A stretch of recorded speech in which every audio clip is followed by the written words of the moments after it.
13ই September 2025 ভাই একটু হাতটা সরান তো সন্ধ্যাখালে ভাই, ভাসছে আমি একজন একটু যাই। মানুষের লাশ। ব্রিজের উপরে দাঁড়িয়ে আছে অসংখ্য উৎসুক জনতা।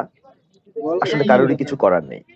নদীতে কোনো নৌকা নেই, নেই কোনো জলযান যে লাশটিকে থামাবে এবং উদ্ধার করে তার পরিচয় জেনে নেবে। এ ব্যাপারে অবশ্যই রাষ্ট্রের করণীয় অনেক কিছু। প্রায়ই দেখা যায় দেশের নদীগুলোতে এরকম বেওয়ারিশ লাশ ভেসে বেড়ায় এবং পচে গলে একসময় একাকার হয়ে যায়। এর কোনো পর্যাপ্ত ব্যবস্থা এখনই নিতে না পারলে দেশে এই ধরনের ঘটনা আরো বাড়তে থাকবে। এই লাশ কি কোনো দুর্ঘটনার ফলাফল, নাকি তার সাথে কোনো অন্যায় হয়েছে, এটিও জানা জরুরি। আরে অচিরেই এই কোন লাশকে মায়ের খুঁজে ছেলে বের যেন করে না? তার পরিচয় শনাক্ত করে তার আত্মীয়দের কাছে পৌঁছে দিতে হবে, যেন তারা তার শেষ বিদায়টা তার ধর্মীয় আরে রীতি অনুযায়ী সম্পন্ন করতে পারেন।